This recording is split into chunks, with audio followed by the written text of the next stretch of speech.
Mis hermanos, estamos considerando el mensaje a las 7 iglesias y a mí por la gracia del Señor me tocó la iglesia de Éfeso, la iglesia de Tiatira y la iglesia de Filadelfia. Estamos leyendo la carta a la iglesia de Tiatira.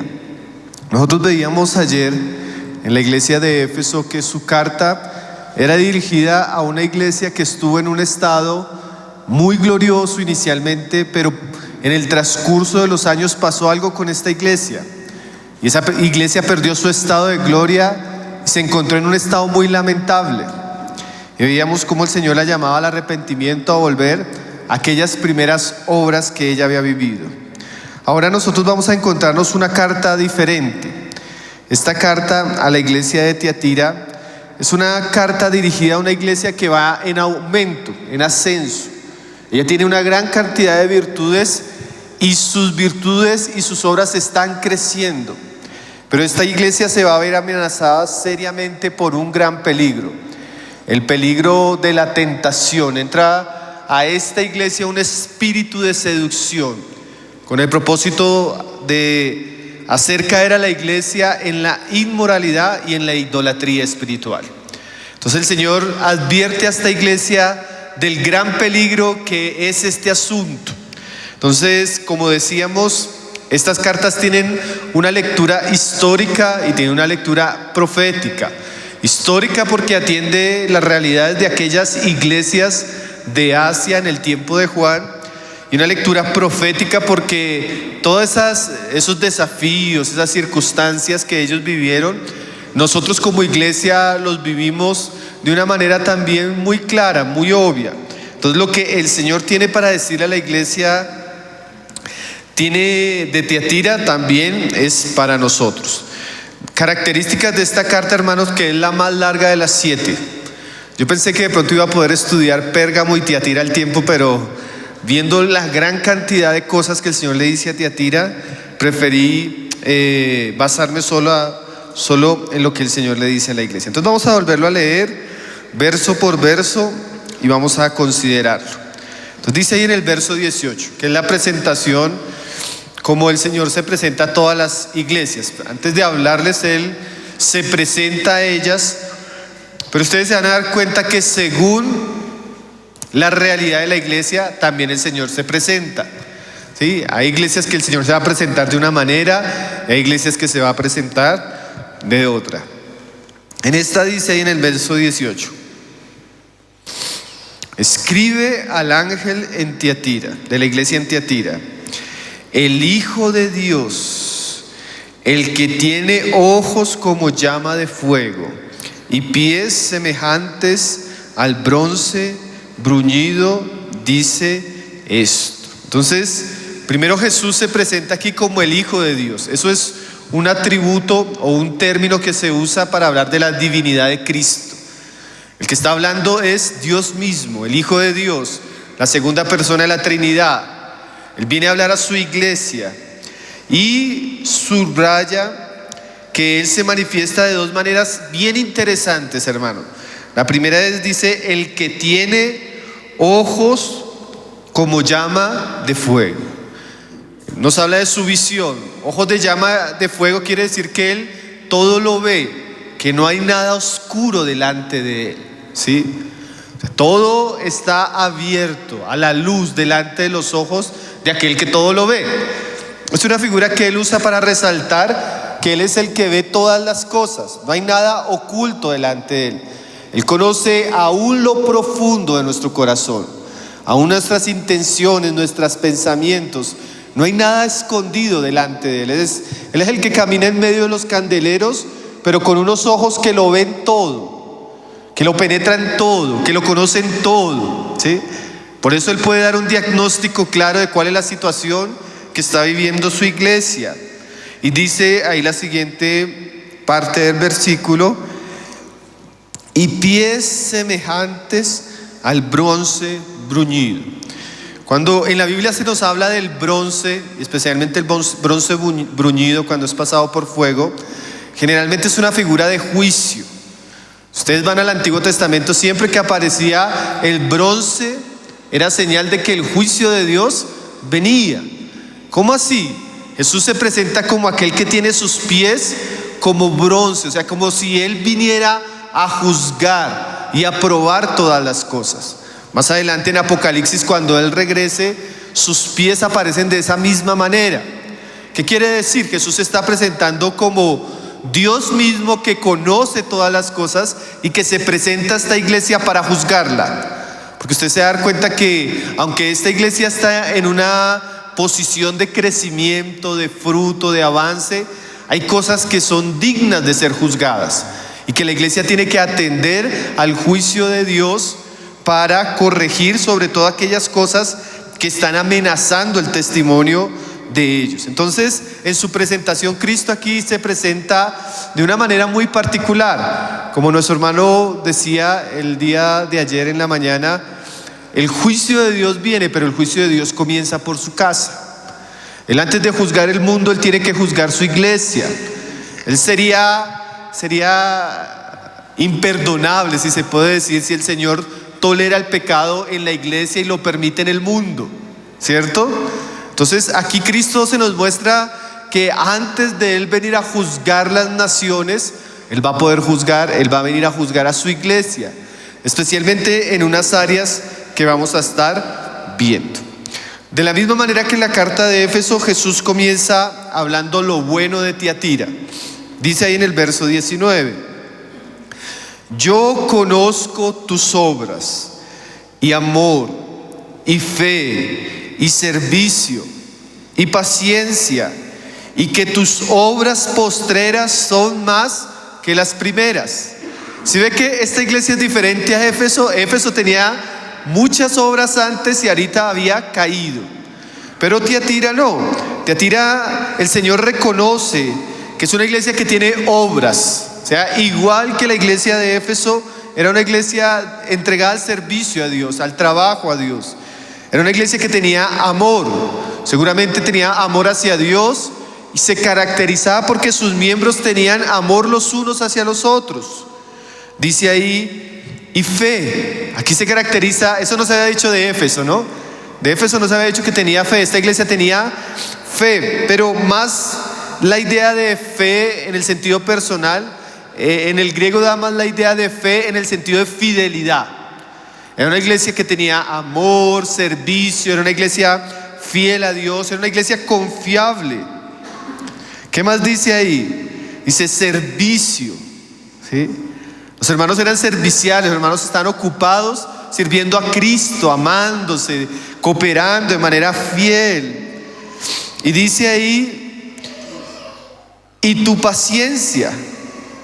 O sea, igual que Éfeso, era una iglesia que estaba en medio de contrariedades, dificultades, y tenía paciencia.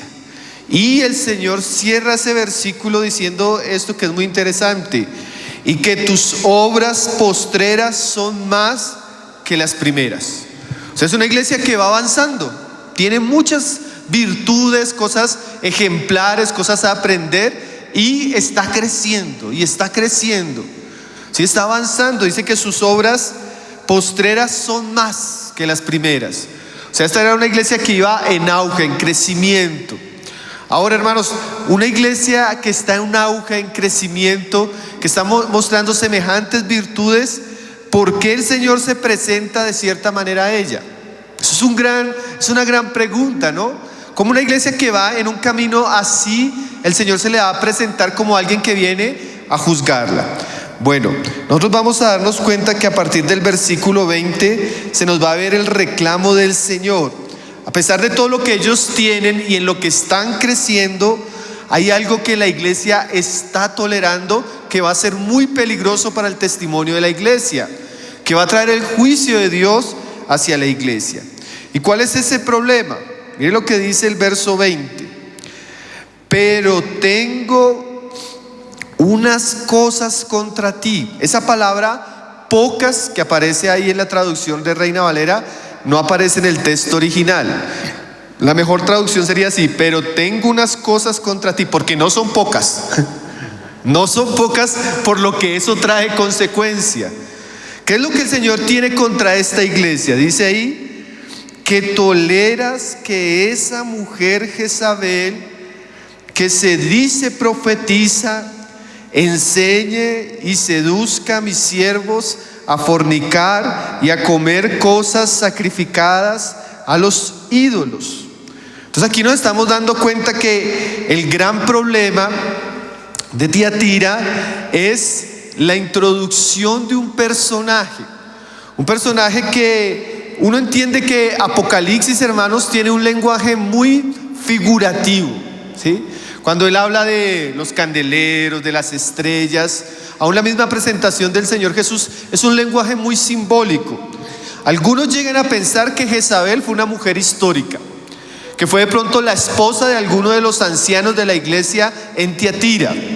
Pero aunque literalmente haya existido esa mujer, el simbolismo es importantísimo, porque usted va a ligar este personaje, Jezabel, con los dos pecados que ella trae a la iglesia, que es la fornicación y la idolatría, a un periodo del Antiguo Testamento bien conocido, ¿no? El periodo del reinado del rey Acab. Todos conocemos la historia del rey Acab, que fue el peor de los reyes de Israel del norte. Y la Biblia dice que él fue el peor porque se casó con una mujer pagana y esa mujer lo presionó para introducir la idolatría y la perversión moral en la nación de Israel. Entonces, así como había sucedido en el Antiguo Testamento, en la iglesia de Tiatira, una iglesia que estaba en crecimiento, en auge, la iglesia comenzó a tolerar a esta mujer, su enseñanza, su influencia, y eso iba a traer gravísimas consecuencias para la iglesia de Tiatira. Entonces vamos a ver bien lo que dice aquí el Señor en este asunto. Dice: pero tengo contra ti. O sea, aunque esta iglesia tenía fe, obras, servicios, fidelidad, el Señor se pone contra esta iglesia porque dice ahí que toleras. Esta iglesia comenzó a tolerar entre sus filas, en su comunión, en su manera de pensar, en su manera de andar, la influencia de Jezabel. Fue una iglesia que bajó su estándar en algunas áreas. Y miren lo delicado, hermanos. Nosotros podemos ser celosos en la obra, podemos tener fidelidad, podemos tener servicio, podemos tener amor, pero hay áreas en las que nosotros no podemos bajar el estándar. Y aquí el estándar especialmente tiene que ver con dos cosas principales: la seducción hacia la fornicación y la seducción hacia la idolatría. De alguna manera es ese tipo de lenguaje o es ese tipo de iglesia donde la iglesia comienza a bajar su estándar, si se puede decir, moral, su estándar de santidad, su estándar de santidad, y comienza a permitir como una nueva versión del cristianismo. Porque eso era lo que pasaba en el Antiguo Testamento. En el Antiguo Testamento Israel tenía su culto a Dios, pero cuando venía la influencia de las naciones, ese culto se mezclaba y el estándar se bajaba. Entonces, de alguna manera alguien decía que la iglesia de Tiatira era ese cristianismo con una versión más light, más cómoda, más al estándar de la cultura pagana de aquellos días. Decía esta persona: un cristianismo sin santidad, sin temor a Dios, sin valores morales. Un cristianismo modificado, adaptado a los principios paganos de la inmoralidad del mundo. Hermanos, y esto es muy sutil. Cuando la iglesia comienza a crecer, cuando la iglesia comienza a avanzar, ella se enfrenta a peligros. Un peligro, no lo alcanzamos a ver, por ejemplo en Esmirna, era la persecución. Pero aquí el peligro es la seducción hacia el pecado, la influencia hacia la carne, hacia lo que es contrario a la santidad de Dios. Porque mire que esta mujer, y ya no pensemos en una mujer histórica, sino pensemos en un espíritu. Y pensemos en un espíritu que puede llegar de muchas maneras a la iglesia. Y pensemos que ese espíritu nosotros debemos cuidarnos de ese espíritu y no tolerarlo, porque ese fue el pecado de Tiatira, la tolerancia. Dice ahí que toleras. Lo primero que el Señor señala ahí es que ellos permitieron que esa mujer Jezabel, pensemos que Jezabel no solo es una mujer histórica, sino, como decimos ahí, un espíritu de seducción, de engaño, de inmoralidad, de idolatría que quiere llegar a la iglesia, comience a tener injerencia en la iglesia, porque dice ahí que se dice profetiza, enseñe y seduzca. Entonces aquí la iglesia se vio amenazada por un espíritu de seducción y de enseñanza, donde comenzó a seducir a los hijos de Dios a la idolatría y al pecado, a la inmoralidad. Hermanos, y la iglesia ha enfrentado eso en muchos periodos de su historia. Si no la derribó los ejércitos enemigos ni la persecución, muchas veces la derribó el pecado y la seducción. Así como en el Antiguo Testamento, ustedes recuerdan cuando Israel ya está casi al borde de entrar a la tierra prometida, y un rey contrata a un profeta para maldecir al pueblo. ¿Ustedes conocen la historia? Y cuando este profeta iba a maldecir, en vez de maldecir, terminaba haciendo ¿qué? Bendiciendo. Pero este profeta fue bien ingenioso, hermanos. Él dijo: Dios no va a maldecir al pueblo que Dios ha bendecido. Hagamos una cosa, traigamos mujeres moabitas. Y estas mujeres comenzaron a introducirse en medio del pueblo y arrastraron a los hombres a su celebración pagana, y los hombres cayeron en fornicación e idolatría. Y ese día murieron los que no pudo maldecir Balaán con la profecía, los maldijo el pecado de la seducción, que los llevó a la fornicación y que los llevó a la idolatría. Entonces, en términos prácticos, hermanos, una iglesia que no vela, no vigila lo que llega a sus oídos, a sus mentes, a sus familias, a sus niños, es una iglesia que, aunque esté trabajando, aunque tenga fe, aunque tenga servicio, fácilmente el espíritu de seducción de este mundo puede llegar a contaminar nuestros corazones y llevarnos a la inmoralidad, al pecado y a la idolatría. Eso es lo que representa Tiatira, una iglesia que no estaba apercibida de la lucha que tenía que enfrentar contra la tentación, contra la seducción y contra la influencia hacia el pecado. Hermanos, el espíritu de Jezabel que llegó a Tiatira en aquellos días, en nuestros días es el espíritu que predomina en nuestra cultura. Nosotros vivimos en una cultura profundamente afectada por la inmoralidad y las pasiones carnales. A todo a nuestro alrededor, la tecnología, el entretenimiento, la política internacional, la misma educación ha sido impregnada por los valores morales de Jezabel. El espíritu de este mundo es un espíritu seductor, y la iglesia no puede tolerar el pecado, ni las prácticas de este mundo, ni la inmundicia en la que vive este mundo. Porque por más que tengamos una iglesia ferviente, trabajadora, fiel y que está creciendo, si ella no cuida y no vela en cuanto a su santidad, la influencia puede llegar con consecuencias lamentables. Yo estaba leyendo en estos días un libro acerca de paternidad, y eso lo quiero citar simplemente para resaltar la importancia que tenemos como iglesia de cuidar este aspecto de nuestra vida cristiana. El libro está en inglés, es de John McDowell, y creo que se llama La conexión del Padre, sería como la traducción al español.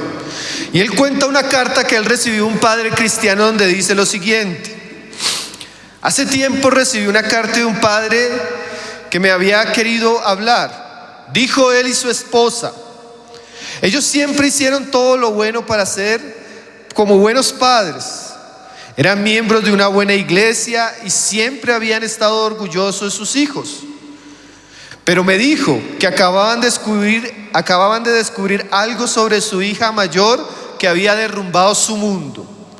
Este padre describió a su hija adolescente como una niña bonita, pero dijo que nunca había sido popular entre los niños hasta hace poco. Ella había comenzado a salir con uno de los jugadores de fútbol y muy temprano en la relación había tenido relaciones sexuales con el chico. Luego pasó de ese jugador de fútbol a otro. En poco tiempo, dijo su padre, se había acostado con todo el equipo de fútbol. Hermanos, nosotros debemos vigilar, porque la seducción y el pecado siempre está ahí a la puerta. Y Jezabel siempre está ahí queriendo enseñar, influenciar acerca de lo bajo, acerca de lo vil, acerca de lo pecaminoso. Y no es que Jezabel necesariamente se paraba en el púlpito de la iglesia y enseñaba a las personas a fornicar. Pero nosotros vivimos una cultura donde usted prende el televisor, donde usted pone la película, donde usted mira una serie de televisión y usted ve homosexualidad, relaciones sexuales abiertas, el matrimonio es desestimado, la virginidad es burlada. Usted lleva a su niño al colegio y usted no sabe con qué compañeros él se encuentra. Hermanos, nosotros vivimos en una sociedad derrumbada moralmente.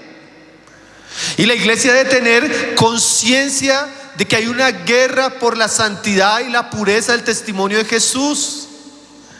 Y si nosotros no velamos, vamos a sufrir las consecuencias de la seducción del espíritu de Jezabel en nuestros días.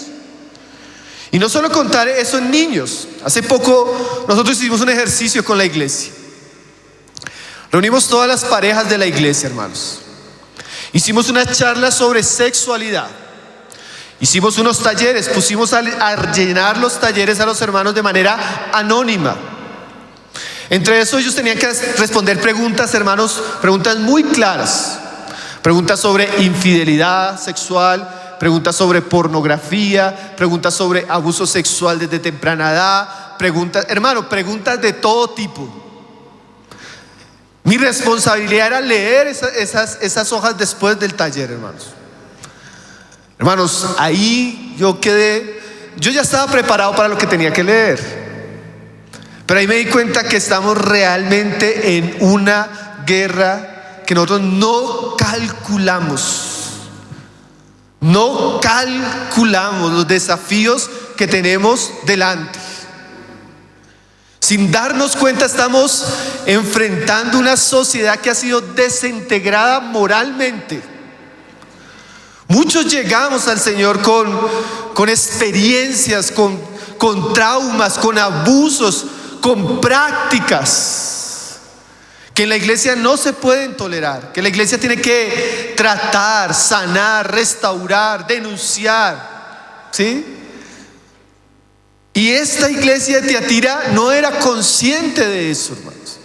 Esta iglesia estaba en ese lenguaje de: hermano, no hay que juzgar, hermano, no hay que hablar del pecado, hermano, eso le pasa a todos. Ese era el espíritu de Tiatira, hermanos. Ese es el espíritu que permite el pecado descarado, el pecado visible, el pecado que no se debería permitir, porque, hermanos, el pecado destruye la obra de Dios. ¿No es así? Es una gran realidad que vamos a ver acá. Entonces, hermanos, nosotros estamos en un tiempo donde nosotros debemos tener cuidado, velar. Desde nosotros mismos, ¿qué veo cuando estoy en mi celular a solas? ¿Qué veo cuando estoy en internet? ¿Qué series acostumbro a seguir? ¿Qué películas acostumbro a poner delante de mis hijos? Porque el mundo, como dice ahí, hablando de Jezabel, el mundo viene a enseñar y a seducir. El mundo está enseñando, hermanos. Pablo dice que el mundo tiene rudimentos. Y si nosotros no enseñamos la santidad, la justicia y la pureza, ¿qué va a enseñar el mundo? ¿Qué va a enseñar el mundo? Hermano, hoy en día, de verdad, en muchos colegios, yo no sé cómo esté la sociedad boliviana y la educación en los colegios de Bolivia, pero en Colombia nuestros hijos van a un colegio público y mucho de lo que aprenden es perversión. Literalmente es perversión. Las clases llamadas de educación sexual en los colegios hoy en día son un estímulo y una promoción a las cosas que usted ni siquiera se ha imaginado que existen. Yo he tenido que ver cartillas de colegios, hermanos. Cosas detestables.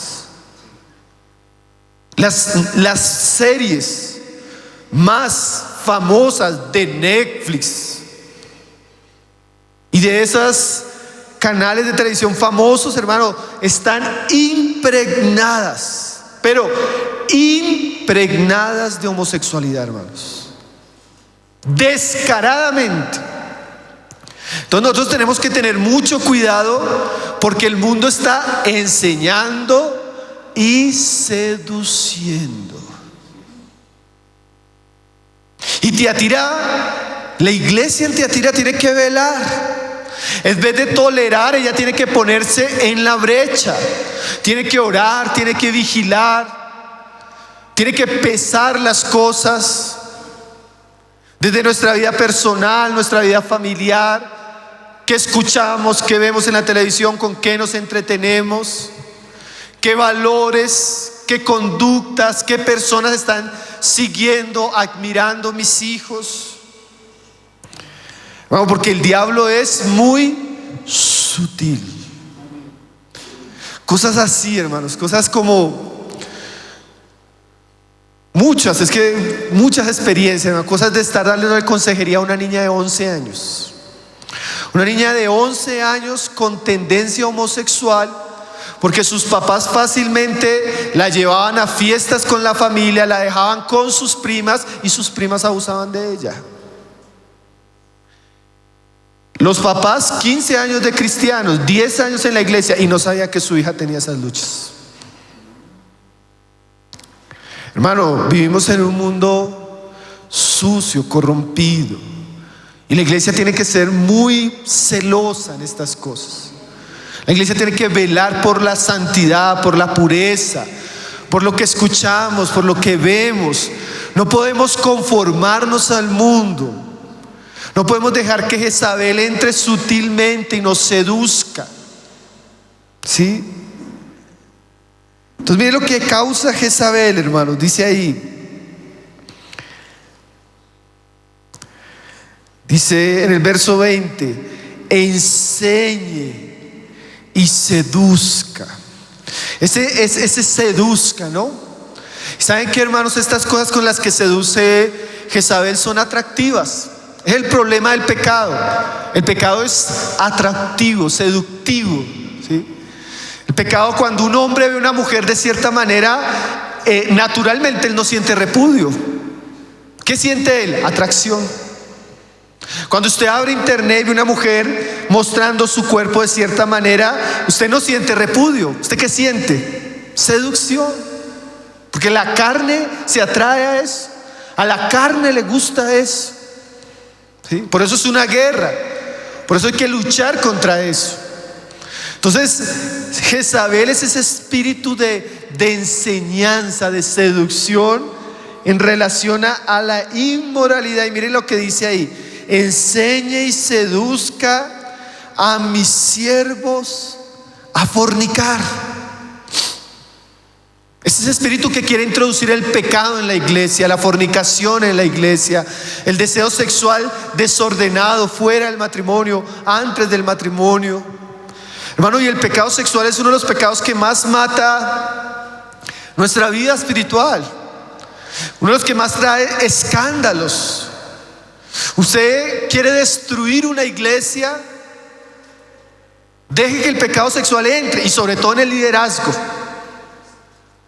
Nosotros tenemos la experiencia triste ahorita de estar recibiendo varias familias, y una constante de estas familias que hemos estado recibiendo en la comunión es que todos vienen fruto de un escándalo de pastores en relacionamientos sexuales equivocados. Pastores que se acostaron con su secretaria, pastores que están saliendo con la mujer de un hermano de la iglesia, pastores, hermano, ¿usted puede creerlo? Descarado, o sea, cuestiones de que llevan un año en ese pecado. Yo no puedo entender eso, hermanos. Pero aquí Tiatira nos representa ese tipo de iglesia. Ese tipo de iglesia que en apariencia pues es una iglesia vigorosa, crece, está avanzando, pero la moralidad de sus siervos es baja. No hay santidad, no hay pureza. Los siervos están permitiendo cosas en sus vidas que no deberían permitir. Hermanos, y eso debe ser un examen para cada uno de nosotros, ¿no? Como alguien decía, mi estado verdadero es mi secreto más oculto. No sé si usted entiende esa frase, hermano. Mi estado más real es mi secreto más oculto. Nosotros no deberíamos tener esas partes ocultas, secretas, vergonzosas, no tratadas. Porque eso es darle lugar a Jezabel, al espíritu de Jezabel, a la seducción. Nosotros debemos tratar el pecado. Después de ese taller que les decía con los hombres y las mujeres de la iglesia, hicimos un desafío. Todos los hombres que estaban teniendo luchas, que ya las identificamos, los llamamos a tener un tiempo a solas. Vamos a orar juntos, vamos a leer juntos y vamos a tratar juntos ese pecado. Porque lo cierto es, hermanos, que el pecado muchas veces viene con nosotros. Muchas veces se ha cultivado por años. El problema es que el pecado se vuelve supremamente destructivo cuando se mantiene en lo secreto y no se trata. ¿Y saben qué es lo tremendo, hermanos? Al hombre, por vergüenza o por otras cosas, no le gusta sacar a la luz su pecado. Prefiere cultivarlo, prefiere esconderlo. Pero la Biblia dice así, y lo digo para mis hermanos como lo digo para mí: el que oculta su pecado no prosperará. No prosperará. Mas el que lo confiesa y se aparta alcanza misericordia. Y el mensaje de Tiatira es ese: el Señor está llamando a la iglesia a no seguir en una práctica descarada del pecado, sino a tratarlo, a exponerlo, a confrontarlo, a purificarse de él. Y eso es lo que el Señor quiere. El Señor quiere sacar todas aquellas áreas que no le agradan en nosotros, limpiarnos con su sangre, purificarnos con su palabra, ayudarnos a través de la comunión de los santos, del consejo. ¿Sí? Entonces debemos tener cuidados, hermanos, porque como siervos de Dios no debemos ser seducidos, porque también el pecado, y especialmente este que se trata acá, el de la fornicación, es un pecado que es en ascenso. La persona comienza mirando algo, comienza haciendo algo, eso lo lleva a algo más, y esto algo más, y algo más. Es un pecado, no es un pecado pasivo. Es un pecado que va creciendo como una bola de nieve. ¿Sí? Hace poco hablaba con un hermano y me decía: hermano, no sé, yo no quería, yo comencé con pequeñas cosas, ya llevo 3 infidelidades. 3 infidelidades, hermano. Y él tiene un servicio visible en la iglesia donde está. ¿Usted puede creerlo, hermano? No, no quería, pero usted no se imagina lo que he llegado a hacer. Cuando el pecado no se trata, hermanos. El pecado crece y aumenta. Como la Biblia dice, los ojos no se cansan de ver. Así es la carne. Entonces Tiatira está en una situación grave. Y si nosotros en alguna medida estamos en una situación donde hemos sido seducidos por el espíritu de Jezabel, sea en la pornografía, sea en la inmoralidad sexual, sea alguna tendencia homosexual, sea alguna tendencia baja, sucia, que nos acusa, que nos ha llevado a hacer cosas que no le agradan a Dios, que manchan nuestras vestiduras, Cristo nos reúne hoy para hablarnos, para que tratemos esas áreas firmemente, para que hagamos una lucha seria contra el pecado y lo venzamos por la gracia de Jesucristo. Dice: enseñe y seduzca a mis siervos a fornicar. ¿Y qué más dice ahí? Y a comer cosas sacrificadas a los ídolos. Los dos grandes asuntos de Jezabel en la iglesia: la fornicación, inmoralidad sexual. Y lo segundo, idolatría. ¿Qué es la idolatría, mis hermanos? La idolatría es el culto, la adoración a todo aquello que no es Dios. Si ustedes miran la figura de Jezabel en el Antiguo Testamento, allá en Reyes 18, se nos dice que Jezabel tenía a su mesa 450 profetas de Baal y 400 profetas de Acera. ¿Usted imagina el almuerzo de Jezabel, hermanos? Casi 900 profetas paganos. Cada uno de estos profetas adoraban una deidad. Y es que el mundo antiguo pagano tenía miles de ídolos, ¿cierto? Y ustedes se van a dar cuenta que en el Antiguo Testamento, mis hermanos, el gran desafío de Israel siempre fue la idolatría. Porque para Dios la idolatría era infidelidad. Era que el pueblo que debía amarle y seguirle a Él y adorarle a Él y vivir de acuerdo a lo que Él había dicho, comenzaba a negociar su devoción con las deidades del mundo. Ahora aquí nos aparece Jezabel también atrayendo no solo la fornicación, que nos habla de la impureza y la inmoralidad sexual, sino nos habla trayendo ídolos a la iglesia. Una mesa de ídolos para que los hijos de Dios también se sienten en esas mesas y coman de esos ídolos. Yo me podía pensar, ¿cómo se puede interpretar eso en términos neotestamentarios? De la misma manera que decíamos que Jezabel, más que un personaje histórico, es un espíritu, hermanos. Es un espíritu de seducción que quiere llevar al pueblo de Dios, por un lado, la fornicación, pero que quiere, por otro lado, llevar al pueblo de Dios a compartir su fidelidad con otras cosas o con otros dioses. Yo me ponía a pensar, ¿cuáles serán esos 400 dioses de los profetas de Acera o los 450 de Balaal?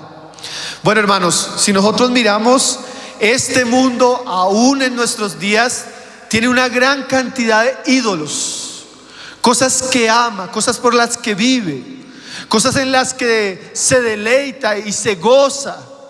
Y la idolatría en la iglesia habla de introducir cosas en medio de la comunión o en medio del corazón del pueblo de Dios que roban nuestra atención, nuestro amor, nuestro afecto, nuestra fidelidad a Dios. Hermanos, ¿y cuáles serían los dioses de este mundo?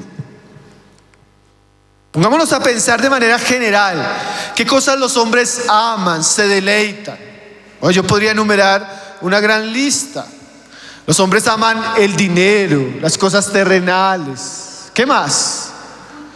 Los deportes, los hobbies, sus trabajos, cualquier cosa que quite la atención de Dios y su adoración puede volverse ¿qué? Un ídolo. Y ahora el peligro de Tiatira es eso.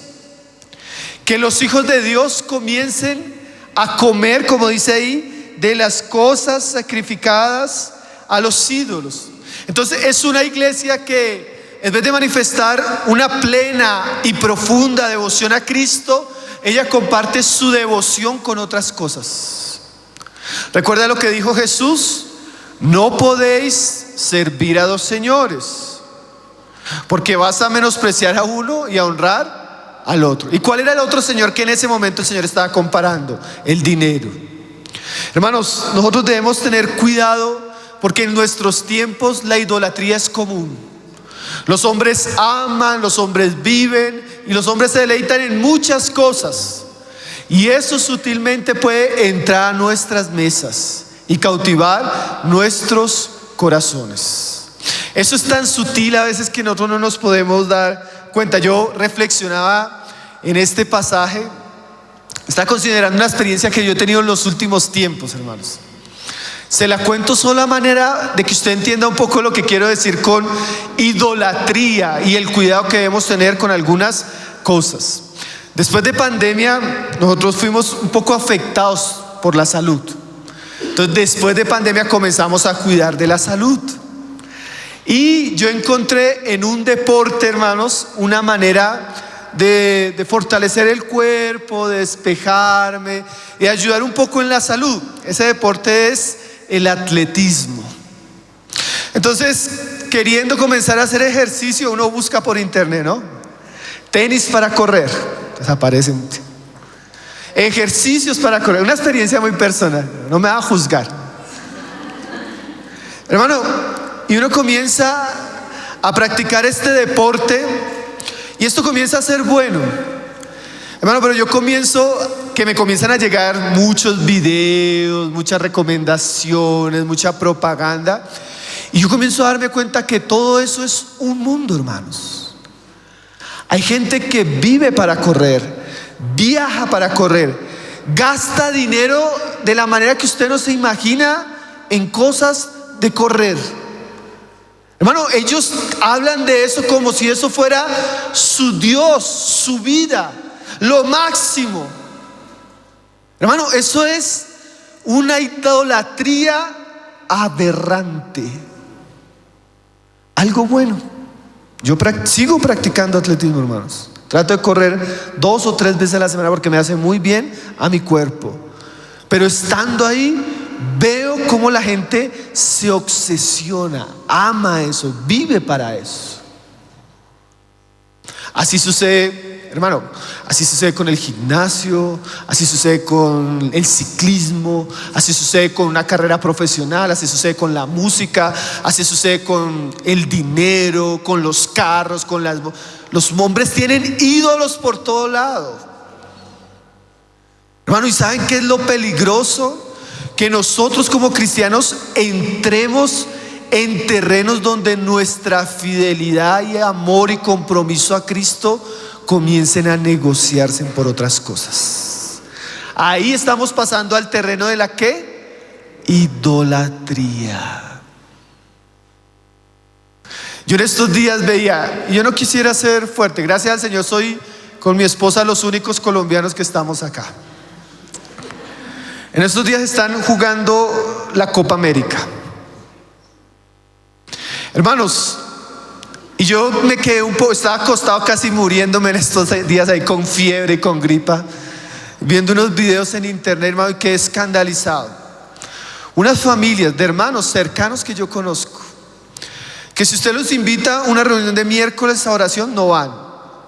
Si usted los invita un sábado en la noche a un estudio de la palabra, no van, porque él está muy ocupado, porque él está muy trabajando, porque, hermano, usted lo viera cómo él aparece, él, sus 2 hijos, su esposa, pagando en un lugar que se veía caro para ver el partido de Colombia, gritando y celebrando y llorando porque clasificó a la final. Yo nunca he visto a ese hermano así de feliz en una reunión.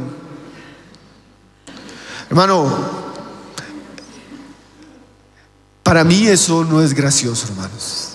Eso es lamentable, hermano. Que una persona se goce, sufra y ame más por un partido de fútbol que por la causa de Cristo.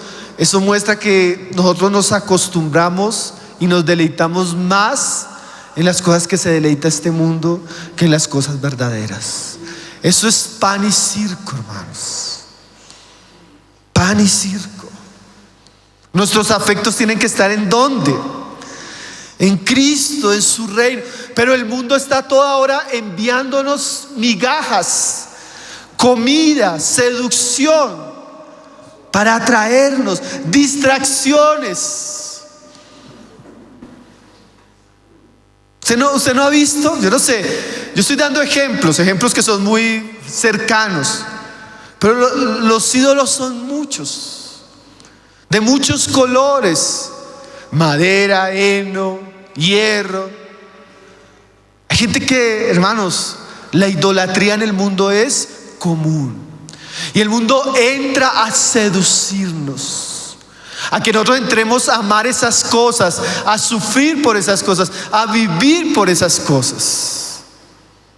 Alguien decía, y es cierto, mientras Europa y aquí Sudamérica está viendo dos copas, estamos viviendo prácticamente dos guerras serias, una en Ucrania y una en Israel. Y la gente, ¿cuánta gente está muriendo, hermanos? Una situación realmente triste y lamentable. Pero mientras tanto el mundo da migajas de seducción y no nos damos cuenta qué está pasando. Entonces Tiatira es esa iglesia que se enfrenta ante la seducción de la inmoralidad y ante la idolatría, hermanos. Y la iglesia tiene que discernir. Puede ser que, como yo les decía, solo doy el ejemplo del fútbol, pero donde usted vive pueden ser otras cosas, otros ídolos, otras corrientes. Lo que debemos tener cuidado es todo aquello que cautive nuestro corazón, que nos lleve a menospreciar a Cristo, su llamado, su palabra, nuestra devoción a Él. Dice ahí: pero tengo unas cosas contra ti, que toleras que esa mujer Jezabel, que se dice profetiza, enseñe y seduzca a mis siervos a fornicar y a comer cosas sacrificadas a los ídolos. Dice ahí en el verso 21: y le he dado tiempo para que se arrepienta, pero no quiere arrepentirse de su fornicación. Aquí, después del Señor habernos mostrado cómo el espíritu de Jezabel llegó a la iglesia, Él habla de que Él le ha dado tiempo para que se arrepienta. ¿Qué quiere decir esto?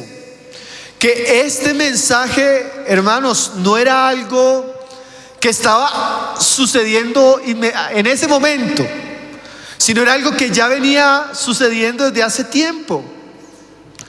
Yo le he dado tiempo. O sea, el mensaje para Jezabel y los que están en estas prácticas es que Él les ha dado tiempo. O sea, da la idea, hermanos, de que el Señor venía hablándoles, venía insistiéndoles, venía rearguyéndoles, venía enviándoles personas. Porque si algo nos enseña la Biblia, hermano, es que Dios es lento para la ira.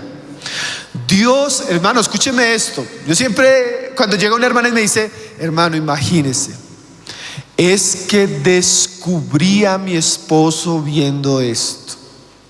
Yo lo primero que pienso en mi corazón es que si lo descubrió, quiere decir que el asunto ya lleva mucho tiempo. Porque generalmente Dios no descubre algo inmediatamente. Él siempre da tiempo, hermanos. Dios es tan amoroso que cuando las cosas salen a la luz es porque ya Él había prolongado su paciencia. Y en su paciencia Él nos rearguye, nos llama la atención, pone una palabra, alguien predica, alguien nos exhorta. Ese tiempo no es solo tiempo. Cuando Dios da tiempo, Él nos habla, ¿no? Él nos habla, Él nos insiste. Hace poco un hermano se me acercó y me decía: hermano, ya él está en un proceso de restauración, está en un proceso lindo, pero él me decía: hermano, ¿cómo fui tan necio? Yo no me di cuenta que Dios me hablaba y me hablaba, y venían mis papás, y venían los hermanos de la iglesia, y venía la hermana tal, y y me hablaba y me insistía, yo no escuchaba. Cuando él dice yo le he dado tiempo, quiere decir que él venía prolongando su trato con esta iglesia, esperando que esta iglesia se arrepintiera. Hermanos, pero cuando dice que el Señor nos da tiempo, no es para que sigamos en el pecado. El tiempo de Dios no es para ser descarados. El tiempo de Dios no es para despertar más su ira. Porque a veces como pasa eso con los niños pequeños, un niño hace algo y como el papá no lo corrige, el niño como que más tiene la tendencia a hacerlo más, ¿cierto? Pero en Dios, en nuestra vida cristiana, cuando hacemos algo, hermanos, y no viene inmediatamente la disciplina de Dios hacia nosotros, es porque Dios nos está dando ese espacio de tiempo para que nos arrepintamos, para que reflexionemos, para que digamos, Señor, yo cómo hice esto, perdóname, ayúdame a tratar con eso. El Señor da tiempo, hermanos. El Señor nos da oportunidades de confesar nuestro pecado, de tratar nuestro pecado, de luchar con nuestro pecado. Sí, dice, yo le he dado tiempo para que se arrepienta. Hermano y hermana, si usted de pronto llega hasta aquí, hasta el día de hoy, y usted tiene un área de su vida que no ha tratado, yo quiero decirle que Dios espera que usted la trate. Y lo ha traído hasta acá con misericordia, esperando que usted tome en serio esa área y la trate. Pero también la Biblia dice así: Él es lento para la ira y grande en misericordia, pero no va a contender para siempre. O sea, cuando Él dice que yo le he dado tiempo, quiere decir que esa paciencia también tiene un tiempo. O nosotros, en el tiempo que Dios nos da, tratamos con nuestros pecados, o como nos lo va a mostrar la carta, o Él va a venir a tratar con ellos. Es el asunto serio de Tiatira, que o Tiatira trata con esta situación, o Dios va a venir a tratar con ella.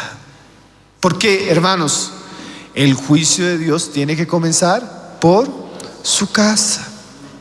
Y algo que nos muestran estas cartas, como toda la Biblia, es que Dios es celoso por su pueblo.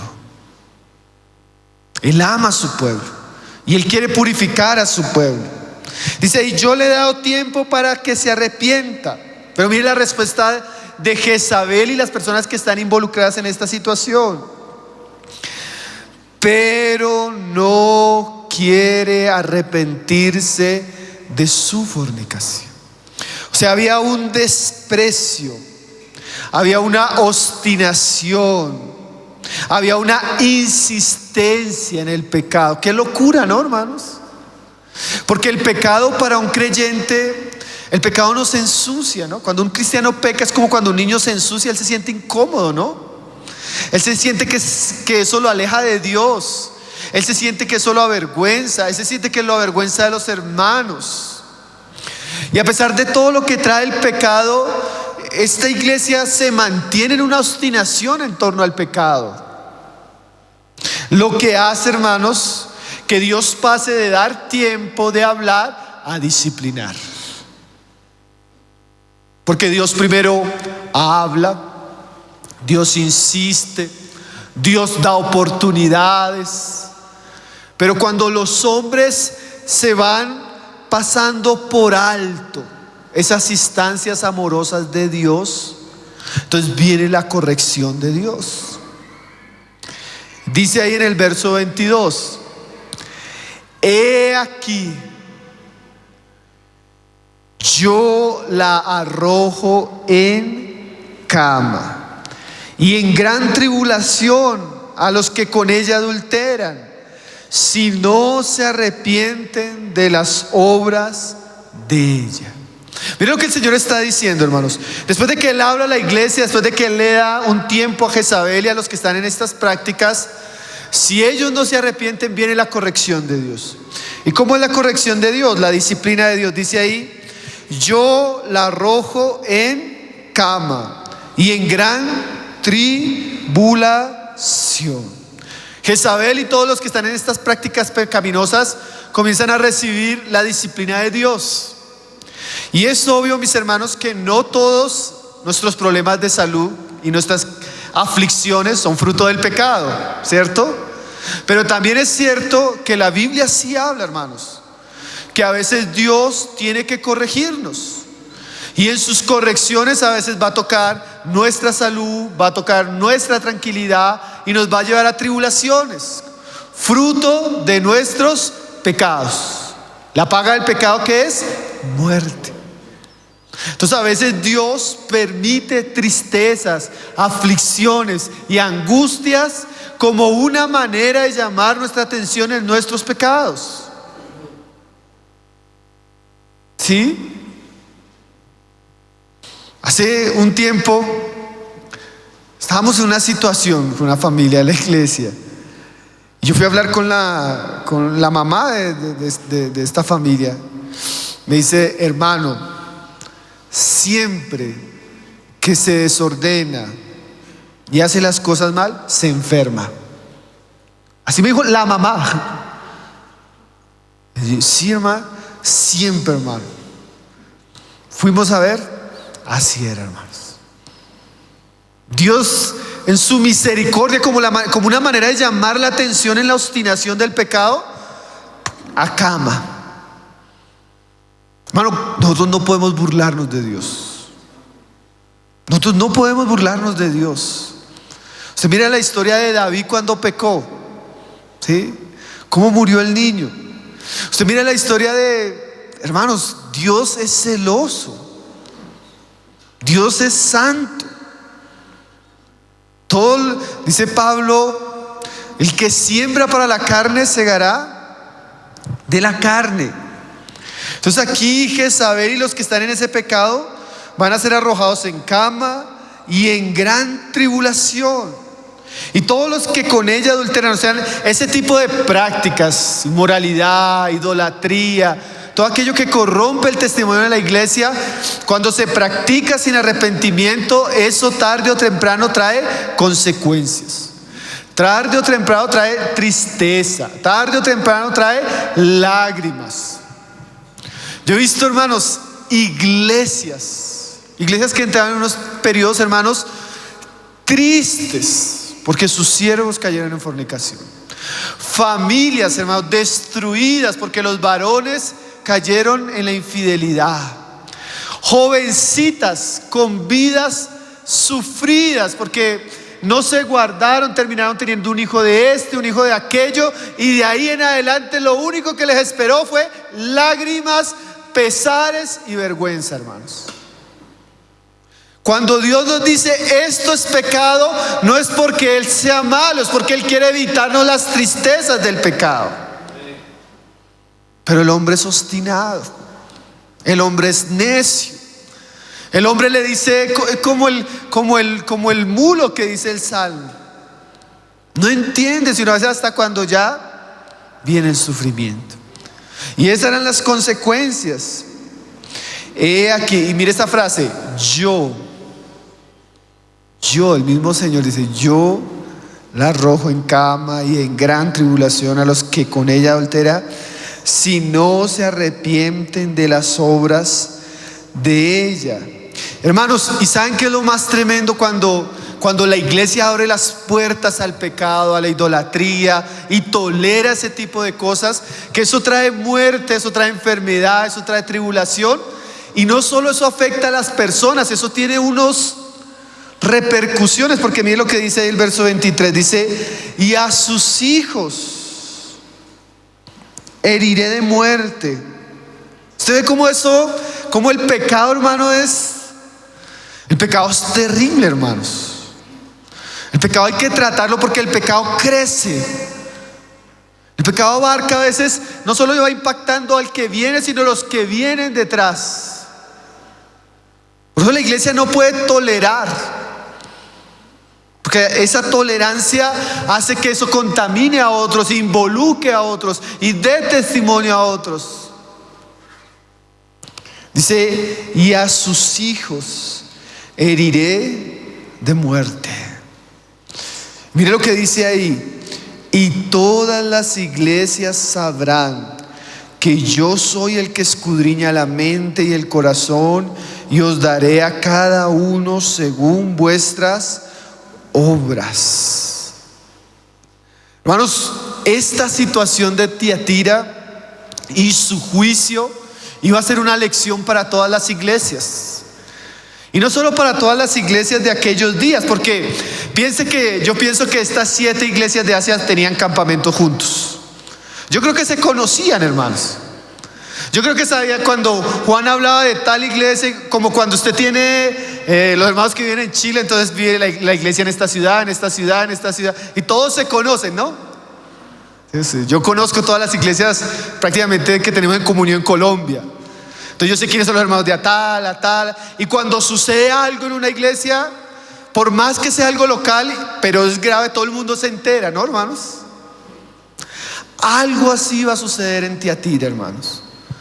Todo el mundo sabía, porque el pecado de Jezabel y la situación de Tiatira era particular. Cuando viniera el juicio, la enfermedad y la muerte repentina para este sector de la iglesia que estaba en pecado, las otras iglesias iban a saber. ¿Y qué iba a provocar eso, hermanos? Temor. Porque cuando usted ve lo que ocasiona el pecado, la gravedad del pecado, las consecuencias del pecado, usted se da cuenta que Dios escudriña y que Dios juzga. Y eso es una lección, ¿no? Dice, y todas las iglesias sabrán. Hermano, todos nosotros debemos saber que así como sucedía en los tiempos de Tiatira, el pecado puede acabar y traer muerte. Y nosotros debemos saber. ¿Por qué debemos saber? Porque el saber va a levantar nuestro temor a Dios, va a levantar nuestro celo, va a ayudarnos a caminar más cuidadosamente. ¿No es así? Cuando usted se entera de situaciones, a usted no le da. A mí es una de las cosas que más tal vez me ha ayudado para bien escuchar cosas malas. Una vez un hermano me contó una situación y literalmente sucedió lo que sucedió en Tiatira. Una iglesia local en Colombia, un pueblo, hermanos, y uno de los ancianos, él se fue a darle consejería a una mujer de la iglesia. Él no sabía que la mujer, hermano, es que el diablo es el diablo. Cuando él llegó a darle consejería a esta mujer, que ya llevaba un tiempo reuniéndose en la iglesia, la mujer lo estaba esperando en la casa y le había hecho toda una emboscada. Era una Jezabel, hermano. Resumiéndole la historia, el hombre cayó con la mujer. ¿Saben qué pasó el siguiente domingo en la reunión? La mujer llegó a la reunión y le contó a la iglesia todo lo que había pasado. ¿Sabe qué pasó con esa iglesia? Se acabó, hermanos. Esa iglesia no quedó nada. Y un día me encuentro al hermano y él se sentó y me contó toda la historia. ¿Saben qué yo dije ese día después de haber escuchado esa historia? Nunca en mi vida le doy consejería a una mujer a solas. Esa fue la lección que yo aprendí de esa historia, hermano. Nunca voy a ir a visitar a una mujer a una casa a solas, así se esté muriendo, hermanos. Hermanos, las tragedias que nosotros vemos por el pecado, tenemos que aprender de ellas.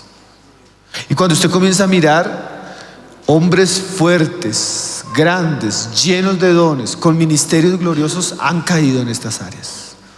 Familias. Entonces el que crea estar firme en esta área, mire que no caiga. Entonces la situación de Tiatira sería una lección para toda la región, para que las personas que no jueguen con el pecado, no toleren lo malo y no caigan bajo la seducción.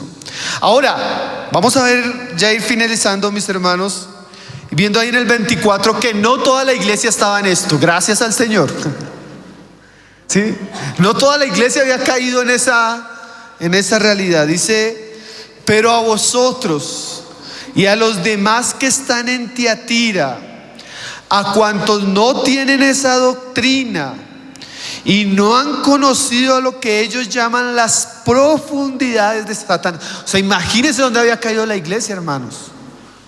En algo que Dios llama las profundidades de Satanás. Tremendo, ¿no? Pero gracias a Dios habían algunos que no habían caído por ahí. Yo os digo, no os impondré otra carga. O sea, en medio de ese ambiente de corrupción, de inmoralidad, de idolatría, de pecado, de consecuencias, habían personas que se habían guardado. Habían personas que no estaban caminando por eso. Hermano, y eso es un llamado para todos nosotros. A pesar de que el pecado abunda, a pesar de que los casos son tristes, yo también puedo decirle que usted puede andar en santidad, usted puede andar en pureza, usted puede vivir de una manera diferente. Yo le agradezco al Señor porque yo he oficializado pocos matrimonios, pocos. Los podría contar con las manos de mi mano, tal vez un poquito más. Pero los últimos matrimonios que he oficializado son personas que han llegado al altar a darse su primer beso ahí, hermanos. Jóvenes santos, mujeres santas, que se guardaron, que tienen matrimonios lindos, hijos preciosos, que están sirviendo al Señor, que guardan a sus hijos, que son santos, hombres que aman a sus esposas, mujeres sujetas, familias ejemplares. Eso es maravilloso, hermano, y sobre todo las bendiciones que eso acompaña. Cuando nosotros nos guardamos del mundo, de la suciedad, de las contaminaciones, de los ídolos y vivimos centrados en Cristo, nuestra vida es como la del Salmo 1. Árboles frondosos, fuertes, que dan fruto a tiempo, que su hoja no cae, que todo lo que hace prospera. Hermanos, este remanente de Tiatira es una expectativa para todos nosotros. Y aún yo puedo decirle, si usted en algún momento hizo las cosas mal, pecó, Dios le da tiempo para que se arrepienta, reconsidere su vida, enderece sus pasos, haga nuevos compromisos con Cristo. Siempre hay oportunidad, ¿no, hermanos? Lo que pasó con Jezabel es que se saltó las oportunidades, se mantuvo endurecida. Pero siempre hay oportunidad para salir de ese camino, volverse a Cristo. ¿Qué les dice a aquellos que están guardándose de eso? Dice en el 25. Pero lo que tenéis que retenerlo hasta que yo venga. ¿Qué era lo que tenéis? Recuérdese el primer versículo. ¿Se acuerdan? ¿Qué tenía esta iglesia? Amor, fe, servicio, paz. Retengan esas cosas. Ocúpense en esas cosas. Mantengan, sigan creciendo. Mientras unos se van hundiendo en la inmoralidad y la idolatría, ustedes crezcan en lo bueno. Crezcan en la fe, en el servicio, en el amor, en la paciencia. Dice ahí, verso 26, 25, retenerlo hasta que yo venga. Hermanos, tenemos una carrera. Y esa carrera, como cantábamos antes de comenzar la reunión, es hasta que Cristo venga.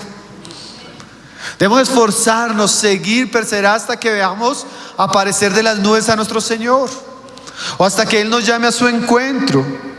Y como cierran todas las cartas, el verso 26 al 29 es la recompensa a los vencedores. Dice el 26: al que venciere y guardare mis obras hasta el fin, yo le daré autoridad sobre las naciones y las regirá con vara de hierro, y serán quebrantadas como vaso de alfarero, como yo también la he recibido de mi Padre.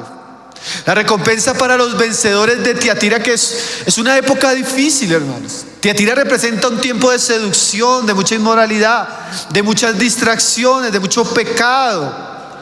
Pero aquellos que venzan van a reinar con Cristo. Van a sentarse en sus tronos de autoridad. Van a juzgar la tierra y las naciones. Qué privilegio, hermanos, que no solo Cristo va a reinar, sino van a reinar aquellos que vencieron las actuales tentaciones. Dice ahí, y les daré la estrella de la mañana. La estrella de la mañana nos habla de Cristo, en su resplandor, en su revelación plena a nuestros corazones. Hermanos, cuando nosotros nos guardamos de todo este mundo y de las tentaciones, cada vez Cristo comienza a resplandecer más en nuestras vidas. Cada vez Él es más conocido, más apreciado, más amado. Y qué mejor recompensa para nosotros que Él. Dice el verso 29, el que tiene oído, oiga lo que el Espíritu dice a las iglesias. Hermanos, cierro diciendo que esta carta de Tiatira personalmente no es de las cartas que yo quisiera predicar, hermanos, pero usted va a notar la necesidad de que se hablen estos asuntos. Piense una iglesia que está creciendo, que está avanzando, pero que si no vela y no vigila en estas áreas, puede caer lamentablemente. Entonces, que Dios nos guarde la seducción del pecado y de la idolatría de este mundo, hermanos, y nos ayude a ser ese remanente que vive para esperar a nuestro Señor Jesucristo. Amén.